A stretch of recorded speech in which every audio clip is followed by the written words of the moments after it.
What, rings? Sexy sandpaper? Are you stupid? Did you screw a chick? Hello? Damn.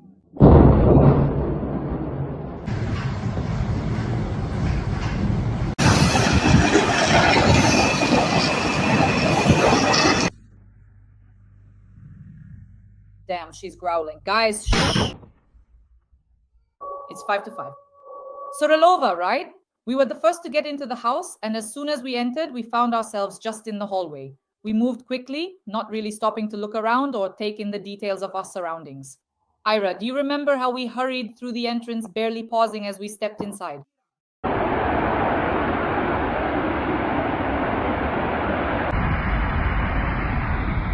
I love the substation. Hello, comrades, students. I am a representative of the college. No, here we are sitting, just surviving here somehow for now, little by little.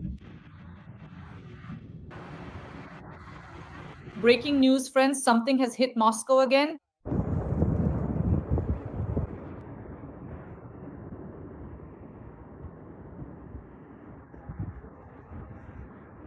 The capital is shaking. Air defense is working nonstop. The largest factory in Moscow is on fire.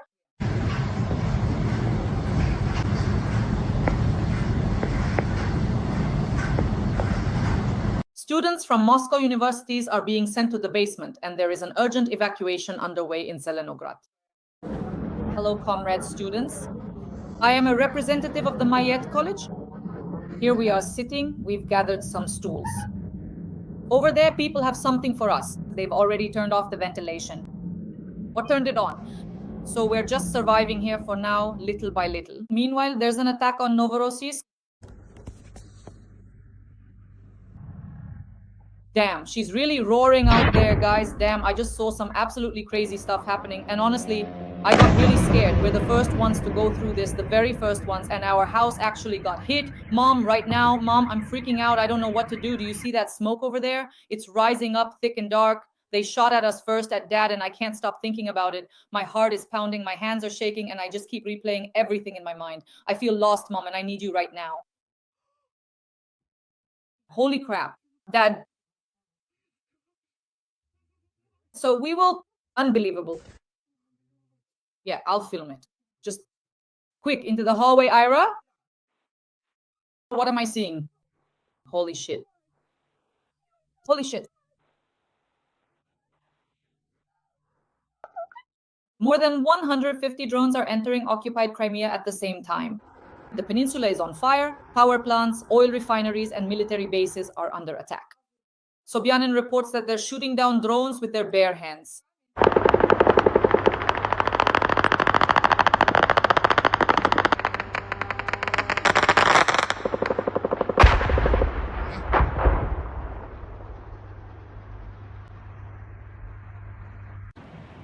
Near the globe, the air defense got hit. It just exploded over there somewhere, damn it. There's the missile. Like inside. But there's smoke in the city, a fire at a major Moscow enterprise. Just recently, the largest power plant near Moscow was attacked. They hit the plant, damn it.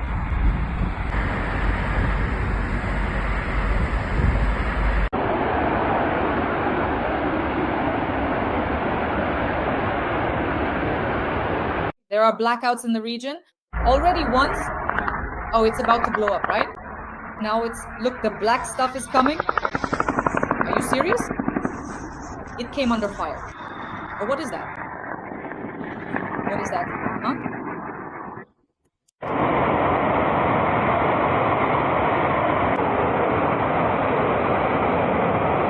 All these strikes are already hitting the very life support system of Russia.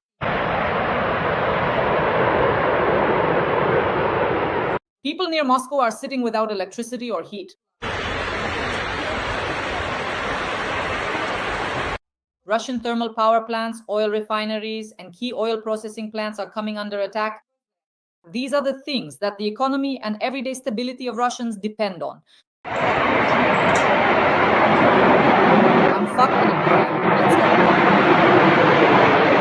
These are no longer just local disruptions. This is the destruction of the basic infrastructure on which every enterprise depends. And every Russian family as well. How these strikes are affecting the Russian economy and the lives of Russians, we'll discuss that right now with top economist Igor Lepsits. Freeze, freeze, wolf's tail. Just the other day, the largest substation near Moscow, the Shatura GRES, was attacked. The footage was phenomenal. So in the Moscow region, these temporary blackouts, emergency shutdowns, this is already the third time. Then we attack, tightening the ring around a series of substations near Moscow. So this is happening regularly, practically every 2 to 3 days. And during the blackouts in Belgorod, Kursk, and Bryansk, people are reporting that in some regions there's not even any water. But this attack on the Shatura GRES was the most powerful one yet. How do you assess this overall, especially the reality of blackouts in the capital of Russia? It's quite funny. I mentioned this a few months ago that a blackout in Moscow was possible. Even before President Zelensky said it, I said it. And it's very amusing that Russian mass media immediately started discussing this topic. And the main point was that there's no blackout, that a blackout in Moscow is impossible. There are a lot of backup capacities here. Everything will be redirected. Everything will be repaired. A blackout in Moscow is impossible. The system has a huge safety margin. And to be honest, I didn't really believe that because I lived through that blackout in Moscow in 2005. Moscow was without power for 2 days and there was nothing pleasant about it. And now, it's very interesting to observe this in the case of Shatura. So in this sense, Shatura serves as a kind of testing ground. How well is the Russian energy system able to compensate for such lost capacities? Well, it's not very good at it. So they weren't able to organize any significant transfer of electricity. They had to bring in mobile power stations to somehow supply electricity to the homes. They spent a long time connecting the hospital to alternative heating through an external thermal power station. It took them about a day, I think, to connect it. So Shatura is actually a small town. So if there are any serious attacks on Russian Moscow power plants, honestly, I really doubt how Moscow would be able to compensate for that. And there are a lot of these power plants. They are lined up along the MCAD and are very visible. So in this sense, it's not even the same kind of facility as Shatura. Shatura, well, what is really there? Just a small building and a chimney? Oh my God. If you look at how huge these Moscow power plants are, they're just made to be attacked over and over. So if all this happens, I really doubt that Moscow will be able to avoid a blackout.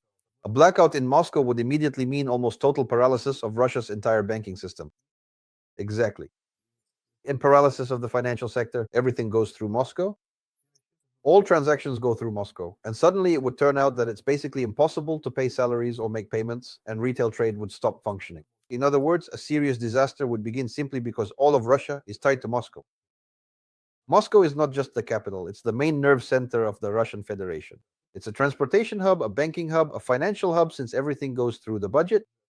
That's why if there is a blockade in Moscow, it would be an extremely severe catastrophe, not just a social disaster for Muscovites left without heat and electricity, with no clear idea of what to do with them in such a situation, but it would also be a blockade of almost the entire Russian economy. That's why this issue is extremely dangerous for Russia. And I don't understand how ready Russia is to deal with it. Right now, the main, well, sort of theme among these Z correspondents is, damn, we thought the impenetrable ring around Moscow was solid, but it was breached so easily.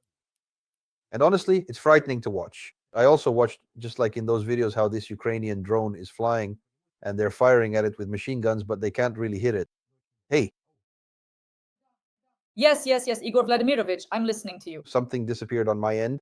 No, you're still here for me. Everything's fine. You're still here. So they can hit it. But actually, the capabilities of Russian air defense to counter drones aren't that great. We've already seen them bringing out anti-aircraft machine guns, setting them up near the Kremlin. Yeah, it's an unbelievable sight. So in this sense, if a serious large-scale combined attack begins on Russian thermal power plants, Moscow, of course, the blocks from Moscow, possibly this would immediately be a major blow to the entire economy of the Russian Federation across the whole territory, since the entire territory is tied to Moscow. Russia turned out to be unprepared for the kind of war that is happening now. Personally, I see a huge number of remote regions in Russia that say they have no water, that they have no electricity, that they have problems. They come out and complain to Vladimir Vladimirovich, so penitently, almost in an Arabic way, with a kind of slave mentality. We have no electricity, we have no water, we have no heat. And when I watch these videos, well, it's just, and some people are even standing in line for food stamps. I saw that. So that's also in the Far East. And they're standing there, it's snowing, it's cold, it's freezing, and they're waiting for food stamps. And it was written that these food stamps, or rather ration cards, will also appear in the Moscow region. I don't understand what's going on. Nobody understands either. We were living well. Suddenly there are some problems and it's not even clear why. There was some minor regional military operation, the special military operation, as you remember, not even a war, just a special military operation somewhere on the outskirts. And for some reason, suddenly there are all these problems. Well, how is that possible? But the war didn't end quickly. It's been going on for 4 years. That's almost like the Great Patriotic War. And it doesn't really feel like victory is in the air. The troops aren't approaching Berlin, right? Unfortunately, there aren't any battles on the outskirts of Kiev. So basically, after 4 years of a very exhausting war, Russia's economy is already heavily damaged. Russians deny this with all their might. Each person individually writes letters saying they have no heat, no water, and that it all seems like a disaster. But overall, they all say, no, everything is fine. We're ready to endure. We're not suffering at all. Everything is good for us. Well, accordingly, their behavior will determine their fate. They will experience all these hardships in full. The economy is indeed already extremely exhausted and destroyed. And right now, we are witnessing a truly fantastic process of adopting budgets for the coming year. The budgets being adopted are fake from the very start. In other words, they are unfeasible, but they are all being passed with absolutely unbelievable figures.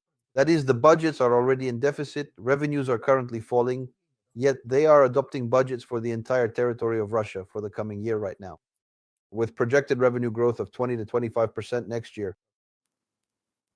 In other words, governors are tasked with adopting the most optimistic budgets possible so they can tell the public how next year they will prosper, live in luxury, and have a wonderful life. All these are absolutely fantastical figures, bogus documents. They will not and cannot be fulfilled in any way. The financial trouble is extremely severe, but they are already starting to conceal it even at the stage of budget adoption. Budgets for the future. For example, in Yakutia, payments to participants in the war in Ukraine have been temporarily suspended, while Z bloggers are writing that up to 100,000 Russians died for Pokrovsk, the Bakhmut. Well, look, so they're not making the payments, and now Russian complaints have already started. It's beginning. Videos are appearing where people speak out and say they're not paying the death benefits. So a person died, and when he signed the contract, it was promised that in the event of his death, the federal budget would pay 100,000 rubles for the funeral. But 100,000 rubles for a funeral in Russia today is absolutely nothing. You need about 400,000 to 500,000 rubles just to have a decent burial. And it was promised that regional budgets would provide up to 1,000,000 rubles, and people signed contracts under these conditions. But the obligations of the regions have no legal force. They are not supported by any legislative or lawmaking activity. So now, in general, the regions are saying, we don't have any money, we won't give you any million, deal with it however you can. This is a typical story. People going to war are promised mountains of gold and rivers of wine, but then when they die or return disabled, they get nothing. This is a standard situation. Russia has always been a country that deceives its veterans. It's always been this way, and there's nothing new about it. I remember this well from the story with the Afghan veterans who were sent there, and it was a terrible story. They weren't recognized as combat veterans and didn't receive any benefits. It was said that there were no combat operations in Afghanistan. It was called friendly assistance to the friendly regime in Afghanistan. There was no war there, so you can't get any certificate as a war participant, you can't get any benefits. And for years, they fought to be recognized as combat veterans to get at least some benefits. In this sense, I have no illusions about the Russian government or Russian authorities. They will definitely deceive you, they will definitely betray you, they will definitely rob the war participants. That's why we are already seeing that many regions, first of all, are cutting payments, stopping funeral payouts, and it's hard to say what will happen next. But it won't get any better because the budgets have no money. Most regions of Russia now have budget deficits, and this is only growing. As far as I understand, the budget deficit for the city of Moscow was set at about 500 billion for this year. And now, from what I've heard, the deficit is already over 800 billion. This is Moscow, which everyone thinks is bursting with money, but it has a deficit and the budget is quite large. And it's the same in other regions. So, of course, they will try to buy people off, but there is no money to buy people off. There are probably people in Russia, as the war has shown. There is this grim topic. When I voiced it, I even felt a bit scared myself. But then my colleagues picked up on it. I stopped feeling embarrassed. It turned out that in Russia, there is a huge number of surplus people who are needed by no one, a huge number of men who are not needed by anyone, not by the economy, not by children, not by families, not by wives. Basically, they don't even need themselves, so they sign a contract, go off, and die. That's why those Z Cups and war correspondents can wave their hands around all they want. But the vast majority of men in Russia are needed by no one. They have no prospects in life, and they don't really have a meaningful life. They go and sign up to kill Ukrainians. So it turns out that Russia is a country of mass murderers. That's the picture. That's what the war has revealed. It's a terrifying definition, but as you can see, hundreds of thousands of people have signed contracts for the right to become hired killers. Well, that's just the reality of the situation. I've put together a mixed bag of news for you, news that Russia has earned. So listen up just so you can reflect on it later. The Rostov region wants to introduce gasoline sales by passport. Gazprom is selling the refinery in Salavat to cover its losses. It's a nightmare over there. Half of small businesses in Russia could shut down due to rising taxes. The savings of Russians have reached an 8-year low. Dasha, as you may know, I have a channel on Telegram. For me, that channel, I call it the Chronicle of a Foretold Suicide.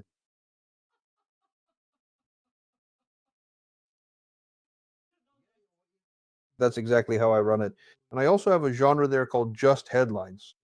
Sometimes I only post press headlines because even commenting on them is impossible.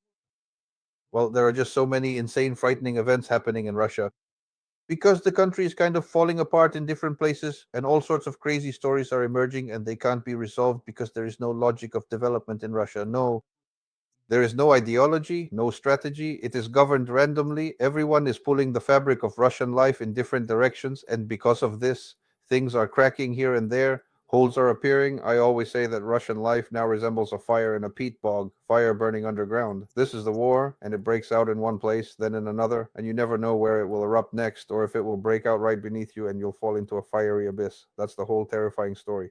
In other words, Putin set this peat bog of war on fire, and Russia is burning, and now it is impossible to stop it. In no way. You can't put out a burning peat bog. The only way to prevent it is to flood the peat bog completely with water, to turn it into a swamp. But you can't put out Russia like that. There are already so many fires burning that the entire economy would need to be rebuilt, and there is no money for that.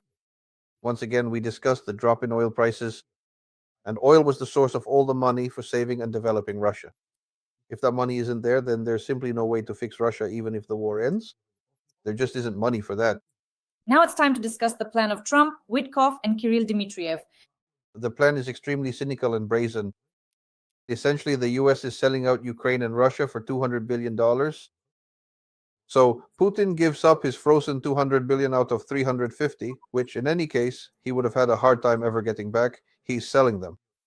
The Americans will manage these funds. The Americans will be in charge of these monies. There will be some not entirely transparent funds, and it's unclear exactly how they will operate or how they will manage the money in Ukraine. It's somewhat clear who will be managing these funds.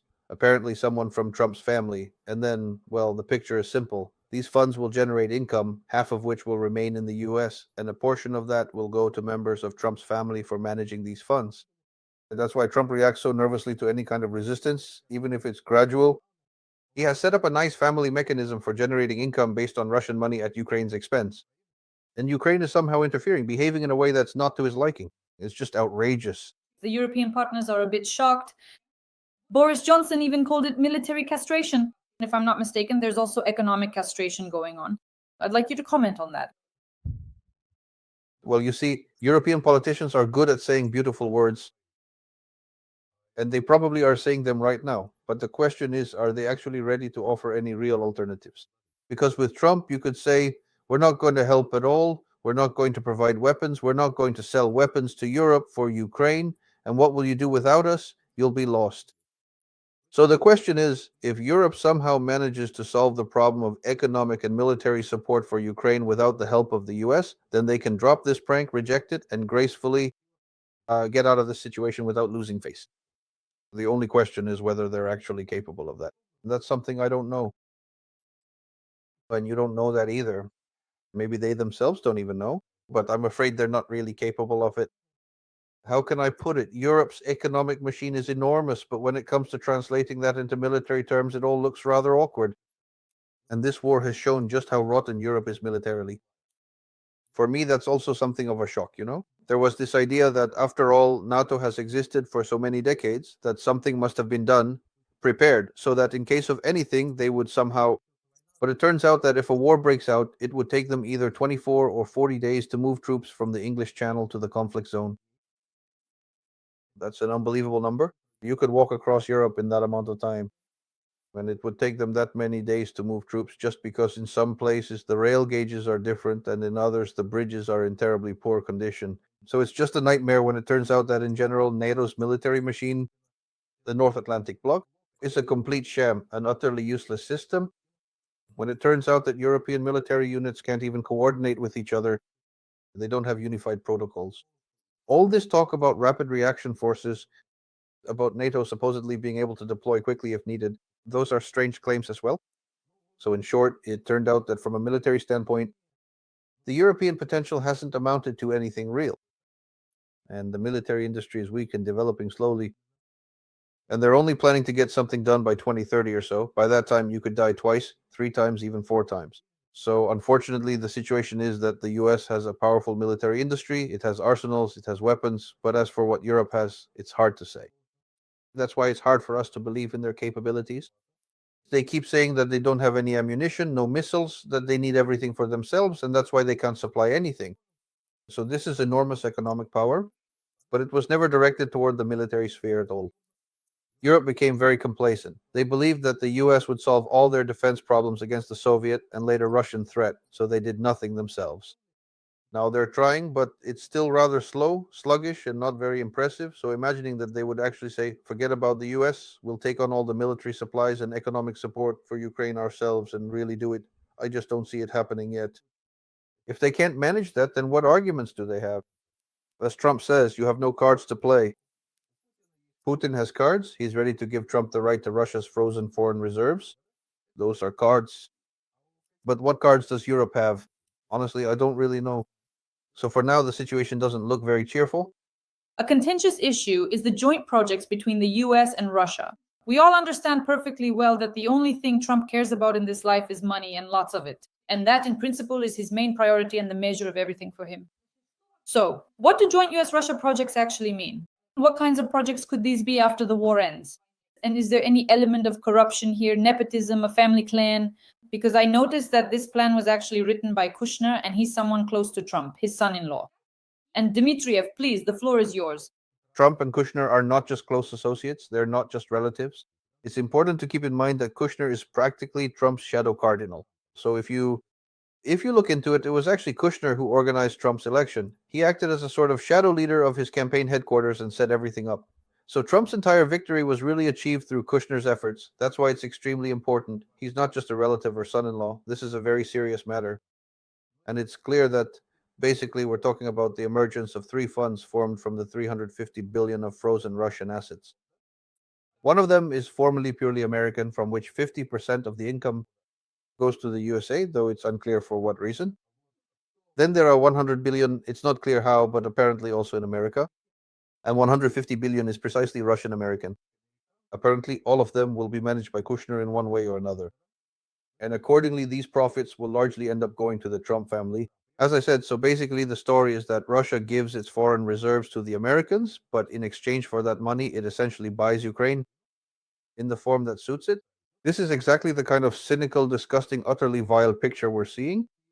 But whether the European Union will be able to prevent this vile turn of events is still an open question for me. I don't know. Whether they can or can't, I don't really believe it at this point. So there are really two forces at play here: the Americans, who are ready to take this money and in exchange abandon Ukraine, and Russia, which is willing to sacrifice this money in order to get what it wants regarding Ukraine. And then there are the Europeans, who don't really have any cards to play, except for pretty words about how they won't abandon Ukraine and how they can't allow this to happen. Whether they will actually be allowed to participate in this in any real way is still unclear. Maybe they will be given a chance, or maybe not. As you know, the US attitude toward the European Union is extremely negative. Just read Vance's speech. He said everything that needed to be said. Notice how that American general was swearing at the European representatives during the recent negotiations. The attitude is like, well, what are they to us? There's a pack of little mutts running around yapping and barking, but they have no strength. Their teeth are tiny. Why pay attention to them? Let them bark. But we'll make serious deals with Russia. For this money, we'll give Ukraine to Russia in whatever form Russia is ready to accept it. Everything will be fine. A showdown between Zelensky and Trump could happen as soon as this week. Peskov immediately responds saying, "We haven't received any information at all about negotiations involving the US, Ukraine, and European countries in Geneva. We don't understand anything. We don't know anything. What do you have to say?" Well, I repeat, if they see that the options suit them and they get what they want for their money, they will sign these agreements. If the terms they wanted to get are changed, they will say they are not ready for this at all, and the war will continue as it has so far. The situation is clear, so all these maneuvers by the Europeans are probably good, useful, and desirable for Ukraine, but will they lead to an ideal outcome? Will some document be signed and the fighting stop? I can't say for now. I don't know. Igor Vladimirovich, regarding this statement, in fact, in the first 28 points, it was mentioned that Russia is coming out of international isolation. There was a point about amnesty and also that Russia is returning to the G8. I would like you to comment on this. Well, Russia wants to come out of this as if nothing happened. So, as you can see, there's really nothing there about reparations. There's nothing at all. There's no statement that these are war criminals who should somehow be punished. Russia wants to come out of this clean, to come out of the war unscathed, to come out of their crimes as if they're innocent, as if nothing happened. That's the story here. And they don't think they should have to pay for it all. They believe they're already paying a hefty price. And apparently, Trump has accepted that price, which is why they're now brazenly demanding that everyone just forget what they did in Ukraine. They paid $350 billion. So forget about it, and that's it. But of course, it still won't work out in full because it's obvious that under no circumstances will the US or the European energy market be handed back to Russia. Not under any conditions. They didn't seize control of this market just to give it back to Russia later. That's why Russia still won't get the European market. Without this, in general, the exit from sanctions will not greatly strengthen the Russian economy. In your opinion, does this mean that the negotiation process will reach a dead end again? Because Ukraine will change these 28 points in order to benefit himself, and Russia will simply not accept all of this. Essentially, the issue is that if Trump doesn't get his money, he'll say, I've done everything I could. I'm washing my hands of this. There will be no more aid. We won't supply weapons. Let these two countries, Russia and Ukraine, fight with what they have. And in the end, when they're exhausted, they'll sign negotiation documents and the war will be over. Trump keeps saying that we're here to save human lives and you're trying to kill as many people as possible. This is madness. That's how he sees the situation. Right now, he senses a direct personal financial interest in this contract, in this deal, in this agreement, managing these funds, the income that will be coming in from it. And you're trying to take money away from him personally, from his family. And what are you offering him in return? Does Ukraine have anything to offer in return? Nothing. That's why he keeps saying that Zelensky has a weak hand, that you can't offer me a bribe. Let's just call it that. Trump is easy to manage and control when he's given a personal bribe. Like you come to Switzerland, bring a gold bar, bring a Rolex gold watch, put it on the table in the Oval Office, promise some investments, and as a result, you get a significant reduction in tariffs.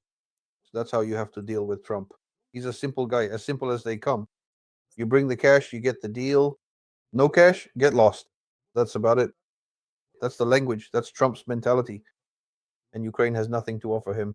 But Russia has 350 billion in good money. Invest at 3%, get 10 billion every year. Even if it's 10 billion, 2.5 goes to Trump's family. There's something worth fighting for. Igor Vladimirovich, let's say, for example, the situation with this fund, we've understood what Trump wants, what his family wants, but how will Europe react? Because from what I've seen, European leaders were outraged specifically by this fund for managing frozen assets. They don't understand why 50% of the income, the profits, are planned to be given to the US. Dasha, what role do they play in these negotiations? Well, really, you have to understand what can they do. They can supply Russia, that is Ukraine, with enough weapons. No, the whole idea was that they would use Russian foreign exchange reserves and issue a reparations loan against those reserves, and with that money buy weapons from the US to supply to Ukraine. That's the picture here. So they have no trump cards. They don't have their own massive military production. They don't have combat units prepared to go into Ukraine. They're not ready to close the skies over Ukraine. Europe isn't prepared to do any of that. All they have are pretty words saying that they're participating in the negotiation process and that no decision can be made without them. And then the US will tell them, all right, we're pulling out of this process. We'll even stop supplying weapons. Solve the problem of Ukraine's defense on your own with European forces. So what results will we see? None. Unfortunately, my outlook isn't very optimistic at the moment. When talking to Republicans, for example, Boris Pingas, he believes that Congress will not allow this situation to happen, that it's impossible, and that Congress has a different point of view. So both Republicans and Democrats will put pressure on Trump within the United States. In other words, they won't allow a situation where intelligence data isn't shared with Ukraine, and on top of that, American arms companies that want to make money, they want Europe to buy weapons from them. That's impossible. What do you think about this point of view? It's all meaningless. But they've already come out recently, you remember, right? No to the kings, they went out to protest. And what came of it, Dasha? Tell me. How did it end up? Did Trump change his policy? Did he change people? Nothing at all. There was no result. He just made a video where he dumped some kind of waste on them, if you remember, right? He expressed his attitude, and in general, these rallies had no influence whatsoever on his policy, as we have seen. So people can go out and protest as much as they want, say whatever they want, but so far we haven't seen any political consequences. So the situation is that Trump is the commander in chief, and if he orders it, there will be no deliveries. And military orders will be found elsewhere. They'll even buy more in Saudi Arabia. Now they're going to buy more weapons in Japan because it seems the Americans are encouraging Japan to start a conflict with China over Taiwan. So Japan is now going to buy a lot of additional American weapons. So in this sense, the American military industrial complex won't be in trouble. It just won't be supplying Ukraine, but that will be a huge problem for Ukraine. But for the American military industrial complex, this won't be a problem at all. Especially since, as you know, the American military industrial complex has just secured a record US military budget of $1 trillion. So they're doing fine financially. They can get by without Ukraine. Yesterday, I heard the opinion of an Americanist that if Trump's negotiation track in the Russian Ukrainian war fails once again, he'll urgently need a quick and victorious war to rehabilitate himself on the international stage, and he might go after Venezuela. It's possible. Look, we're witnessing an interesting situation. Without any announcements or legal grounds, the US Air Force started blocking the Venezuelan coast and they let in Russian tanks. The US quietly and calmly, without any loud statements, imposed a naval blockade on Venezuela. No difficulties at all. They basically started military actions against Venezuela in the purest sense. A blockade preventing ships from entering the country's ports. This blockade is an act of war. In other words, the US has essentially started military action against Venezuela. Obviously, Venezuela can't resist. This is highly beneficial for the US. Venezuela is the richest country in the world in terms of oil. It's all clear because US refineries are well set up to process Venezuelan oil. That's why these oil supplies will go straight to familiar, to native refineries. Everything will be just fine. And the US's needs will be met with Venezuelan oil, while American oil will be happily sold to India, China, and Europe, and everything will be fine. And the war will be convenient close by and will be justified under the pretext of fighting drug cartels and who knows what else. But all of this is quite possible. Friends, please support our content. Igor Ilyich, Igor Vladimirovich, thank you, and I hope to see you again soon. All the best and take care.